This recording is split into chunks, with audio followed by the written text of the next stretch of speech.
Now, they say you learn something every day, and this is something I was not familiar with. A musical frequency that is in tap, is in touch, is in sync with everything in nature. Some of the musicians listening, maybe some of the scientists listening, know about this. I didn't know about it until a few weeks ago when I interviewed Mark Farner for like the 7th time or something.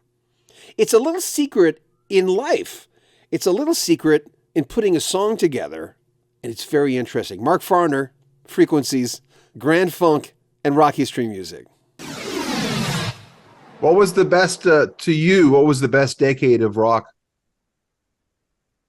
The best decade, as far as I'm concerned, was the 70s. Yeah, because it was coming out then. It was all without a click track. There's something to that. And the people owned the networks back then. You could play Crosby, Stills, Nash and Young, Ohio. You could ask for, you could request it. And let me tell you something about that song, brother, that you may not know.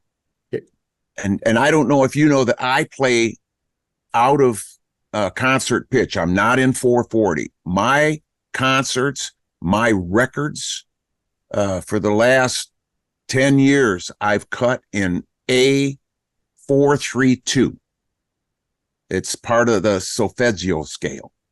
The Solfeggio scale was lost, and then this guy found it in 1971 and kind of reintroduced people, and the tone of things, like the color of things, you know, it has to do with our well-being.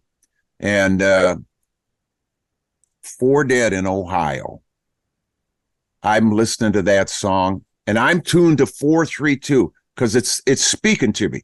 And I got a guitar around my neck, brother, and I'm listening to this song because I want to pick up how he does that intro.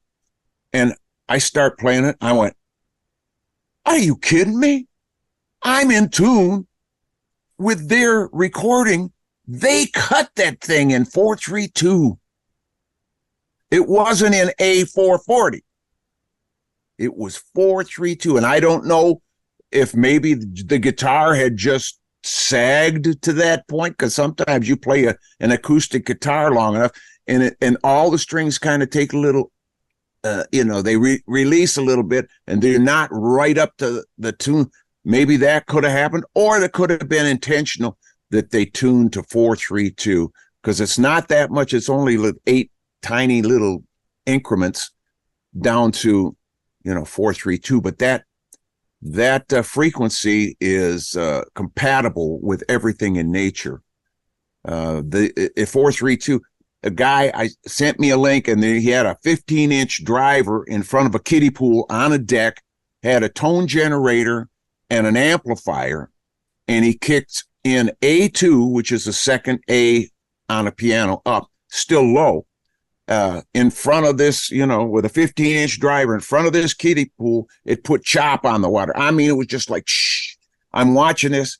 Then he turns it to 432. See, first the A440, chop. 432, same note, same decibels, 125. And brother, pain starts at 90. So 125 is just beyond pain. And it's glass. It's a sheet of glass. No movement whatsoever in that water. And I looked at that. I went, bing, the lights went on. All right. Because he said, after you view this link, call me. So I said, okay, you got my attention, man. What's up with this 432? Then he kind of explained it to me. He says, have you got a headstock tuner? And I said, yeah, I got an old headstock tuner. He says, can you, detune it? And I said, yeah, you can go flat and sharp with it. And he says, go down to 432 with it and tune that acoustic guitar of yours and just, fall in love with it. And I hung up with him. I tuned that thing. And it was like, when you come into tune at 432, there's a little whistle that accompanies that note. It's a harmonic that almost, I mean, you almost don't need a tuner if you can just fine tune into that whistle. So I get it down to 4-3-2, and it's not louder. I mean, how could it be louder? I'm not playing any harder on it, but it's more. It's filling this room that I'm in, and I'm playing in my kitchen. I'm thinking, my God, is it me? And so I grabbed my other guitar and I play, and I said, no, it's the tuning. And 4-3-2, brothers. Back then, we didn't know, but people, when I start playing that song in concert, they almost run to the stage. They get up, they're excited. They heard it in 4-3-2. I'm playing it to them in 4-3-2. There is an association beyond what our mind can even perceive of. It is something that is inner dimensional, and the music brings it out.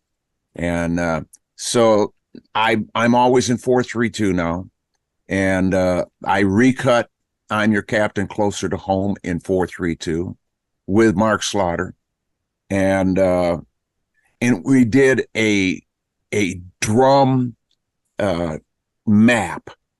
And when Brewer sped up and then slowed down, because there was no click track, he would speed up, slow down, speed up. It was all over the place. If you look at it on a piece of paper, I'm going, oh my God, really? You know, but we had a drummer in California who played to that map and played all the parts on the Ludwig drums, the same types that Don Brewer cut that track with, so that it can be, you know, people can associate the sound of it, and now they can appreciate it in 4-3-2 when Same Game comes out. Remember, make sure you subscribe to our channel, join our Patreon, get early access to our videos. You can make a donation to the channel. There's a link in the very top of the description. Buy a t-shirt, spread the word. I'm John Bowden from Rock History Music.